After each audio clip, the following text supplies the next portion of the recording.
Caribbean Offshore Powerboat Championships.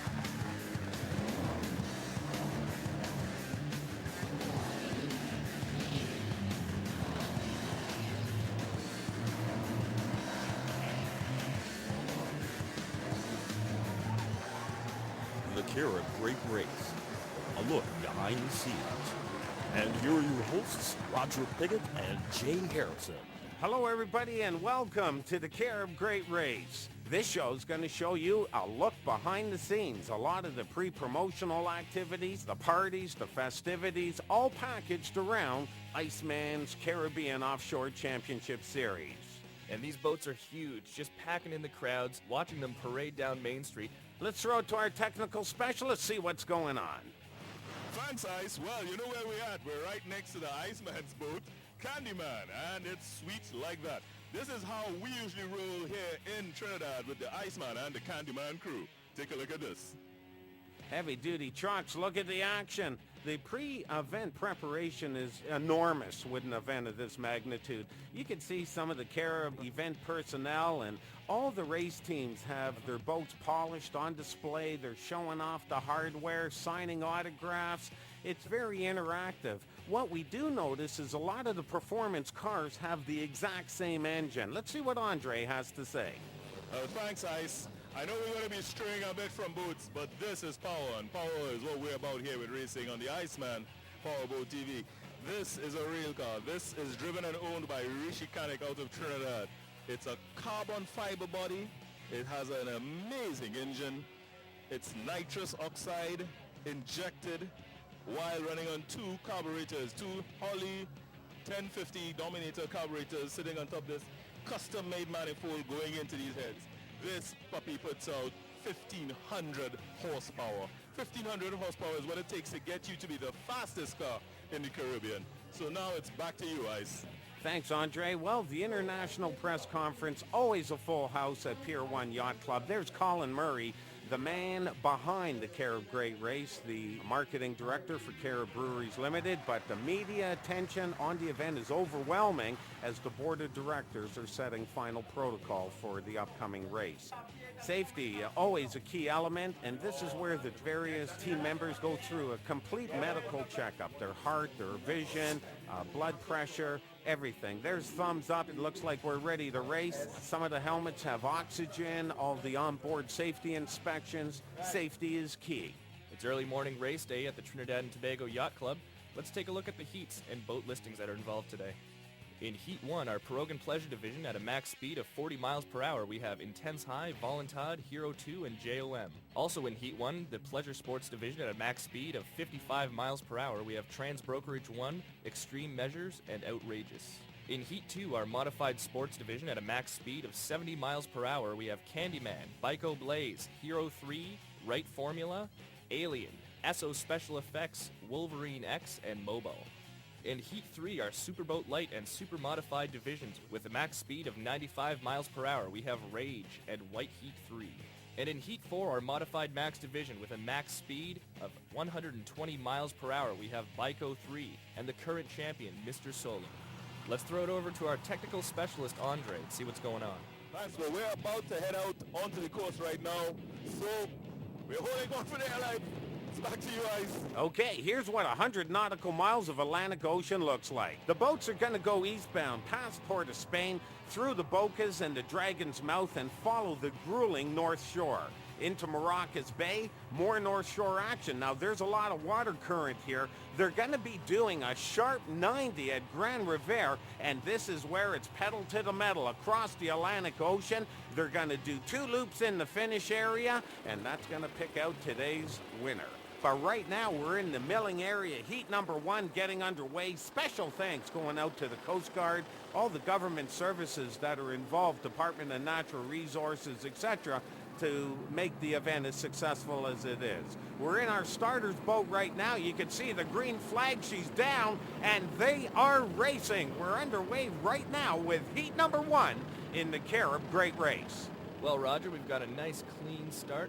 Trans Brokerage 1 taking an early lead there with Intense High right behind them. Extreme Measures following behind with Voluntad, Outrageous, and Hero 2. Now, all boats are heading eastbound towards the capital city, Port of Spain, where they'll do a loop and come around to the start. Well, Roger, you had some time earlier this week to take a look at the race preparation with our current champion. What's new with Mr. Solo this year? Well, I'll tell you, race preparation is ongoing all the time. Right now, we're at the Mr. Solo base camp, and you can see these big bad boy stern drive engines. The props aren't on. The propellers they're going to put on both sides are balanced and blueprinted and cost about $15,000 American dollars each. Looking back here, this is the exhaust ports. You can see them at the back of the boat. There's two on each side with the big Stirling engines inside this puppy, putting out over 1,300 horsepower per stern drive unit. This bar here, solid steel.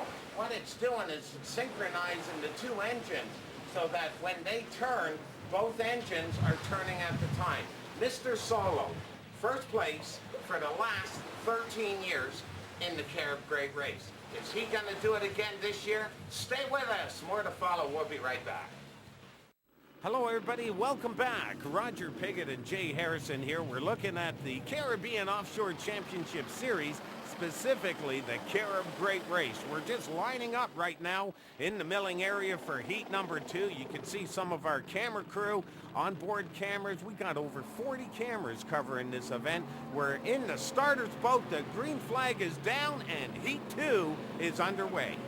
You know, we got a great day for racing, Roger. The race teams must be real thrilled for the water conditions. As you mentioned, you know, we have lots of cameras on the bows, on the stern, behind the boats, just following the racers as they go. So we're going to have prime footage for what many people will never get to see for boat racing. Well, that's very true, and we'll be throwing her back and forth to the onboard cameras, but right now, all these boats, 70-mile-an-hour division, are heading eastbound towards the capital, Port of Spain. Here's a great onboard shot on Candyman, the Iceman's pick, but it's important to note this race is 100 miles long, so even if you're going 100 miles an hour, it's still going to take you an hour to do the race.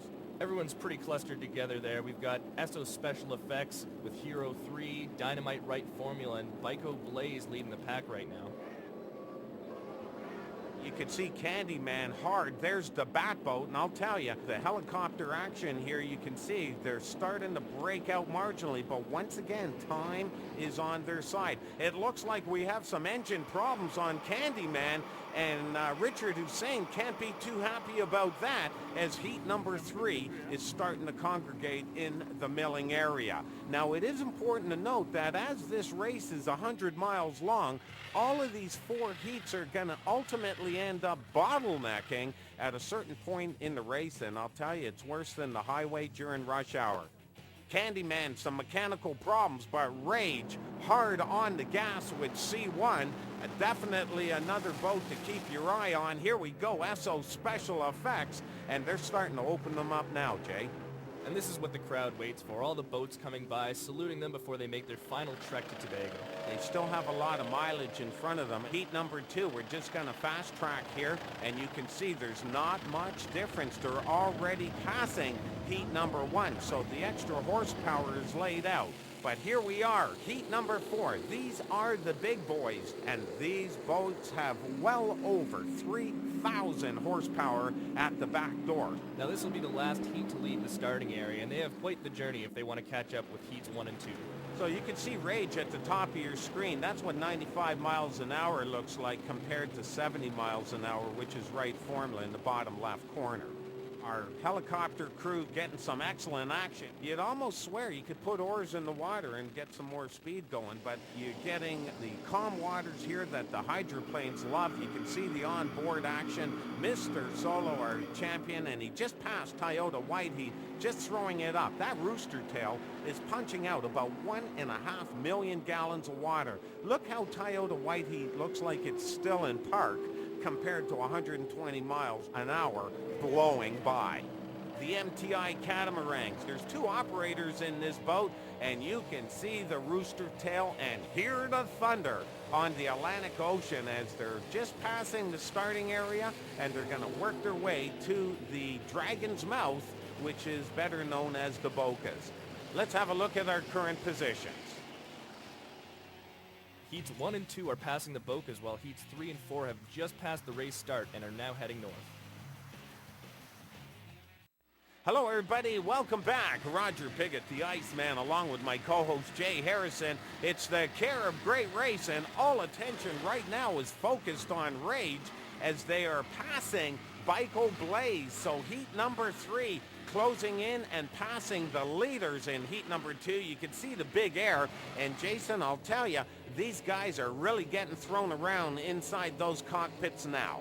Oh yeah, heat 4 now, just starting to come into the Dragon's Mouth of the Bocas, and we can see the water waves starting to get a little choppier, but that's nothing compared to what they'll have to deal with on the north coast. And Mr. Solo, 13 times champion, you can see he's now starting to trim out his boat. Here's a good onboard camera view, and the amount of throbbing and throwing around inside the cockpit, thank God for 5-point harnesses. Yeah, speaking of which, Candyman from the Trinidad and Tobago Yacht Club, it looks like all the problems with their engine have been worked out, and they're starting to relaunch and have decided to continue racing. Well, you know, that shows the cutting-edge spirit of these teams. A lot of work goes into the preparation of the boats, and nothing is going to hold them back from race day. They came out here to start and finish a race, and they're going to do it. But right now, heat number 4, you can see Bico. The gas pedal is on the right, and they are catching some big air.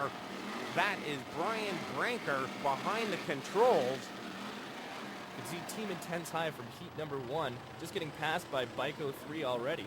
Well, Bico 3, definitely one of the contenders in today's race, and during the qualifying time, their boat is running like a Swiss clock. But don't rule out Mr. Solo, and you could just see the awesome speeds here. Now, if you really watch, they're doing a bit of that chime dance. There's one of our aerial choppers, Hayden Charles and Darren Marshall, the throttle man, and a great look on board, but everybody is trying to catch up on Rage. Let's throw it to our tech specialist, Andre, and get the live update on the steering equipment. Thanks, Ice. We're going to take a look at some of the preferred steering systems and these twin-engine outboards. This here is the steering ram. What this does, if you notice the heavy-duty bolts, is that this pushes out and pivots the engine around, giving you that turning actuation on the outboards.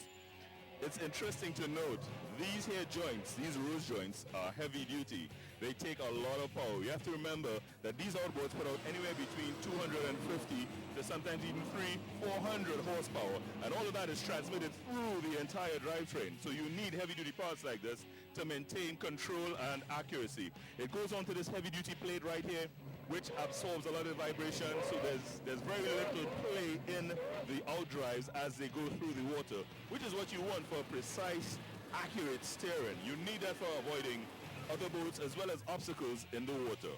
That's back to you, Ice. Okay, thanks, Andre. Well, I'll tell you, the toll of the Atlantic Ocean, it looks like Hero 3 shutting down, engine failure. Now, the rules and regulations state that you can service your own equipment only with the tools you have on board. So hopefully they have it, and we'll see them in the finish line. But right now, all attention on M7. That is the RC Cola. Mr. Solo, looks like Bico 3 Offshore Racing, British American Insurance Company, and this is a battle of the giants out here on the Atlantic Ocean. They're still following the north shore of the island of Trinidad. They're into the Maracas Bay. There is tons of people on the beaches here. Close behind, we've got extreme measures from our 55-mile-an-hour division, led by Jonathan Tardot and Justin Keyser. That's great, and I'll tell you, you gotta have balls to be sitting in those pleasure fishing boats spectating when these race boats are going by at about $1.20. A good look there at Wolverine X's Toyota Whiteheat is just hard on the gas with the 3 outboards, and the blessing there is in the event you do lose one of your engines to mechanical failure, Toyota Whiteheat can comfortably cruise at 70 miles an hour. Looks like Mobile's engine compartment's up. See you later, buddy. Toyota Whiteheat taking that boy, and they are now going to be working their way into the stiff waves of the Atlantic Ocean as they're heading towards the island of Tobago. We should also mention that Toyota Whiteheat 3 have proven themselves as professionals over the past 30 years as champions in Trinidad and Tobago. Battle of the Giants. It looks like a position change as Mr. Solo in first place, but not by much, and it's going to come down to which boat is trimmed out the best. Live on board, you can see that cross window look. There's our safety helicopter right in the middle. We have scuba divers on board, the choppers, our camera operators are there, and special thanks going out to the government services for the island of Trinidad and Tobago. A hard come down by Bico 3. That will knock the fillings right out of your teeth. These boats have been known to hit at least 8 to 10 foot waves out on the north coast, so the water's about to get a whole lot rougher. You know, Roger, you always get to be in the limelight there with all the celebrities. I understand you were hanging out with Sir Richard Branson and his race team. A strong contender here, not only on the air, but on the water. We'll be right back.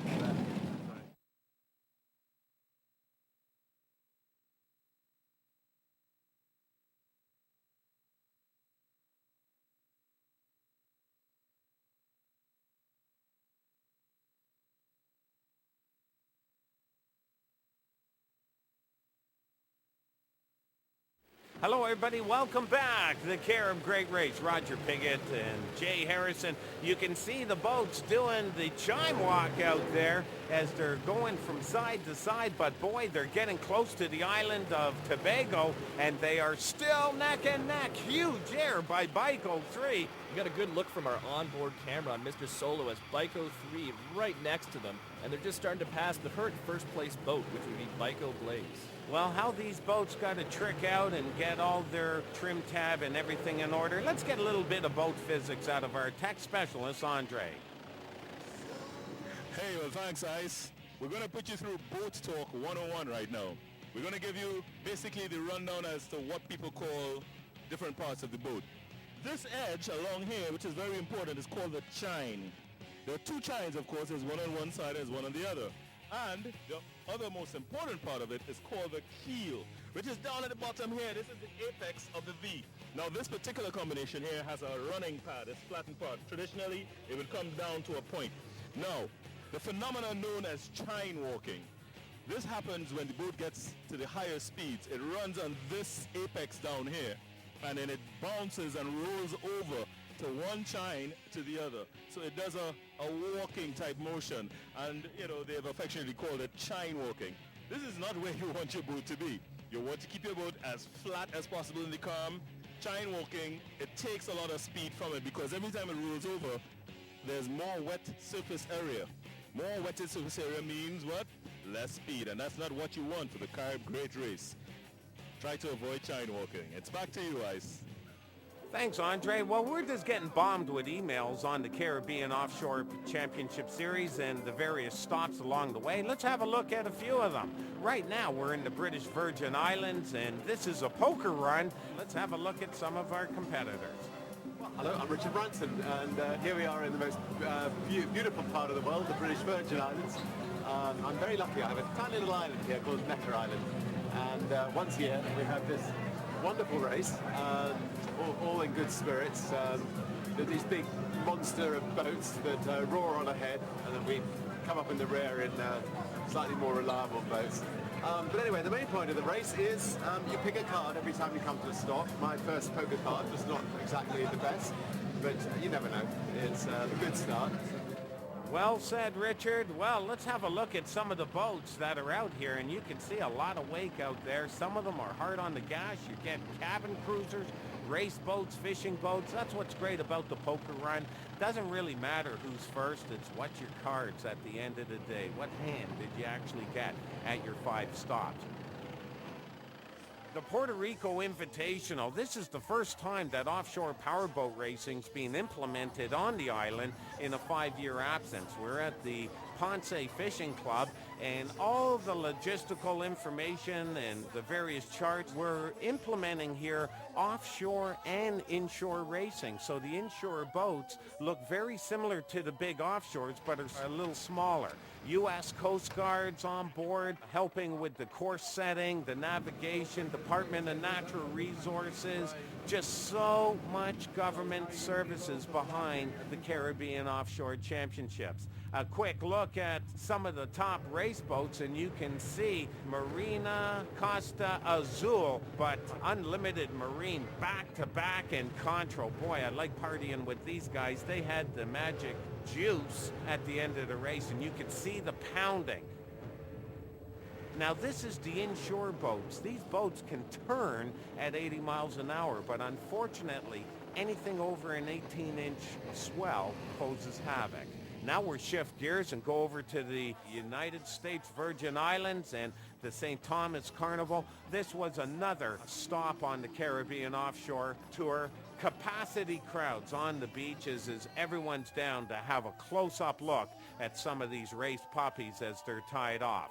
Once again, we were featuring the inshore competition here. You can see a few of the boats in the inner harbor. Now, the cruise ships are all in there. There's 5,000, 6,000, 7,000 people on some of these cruise ships.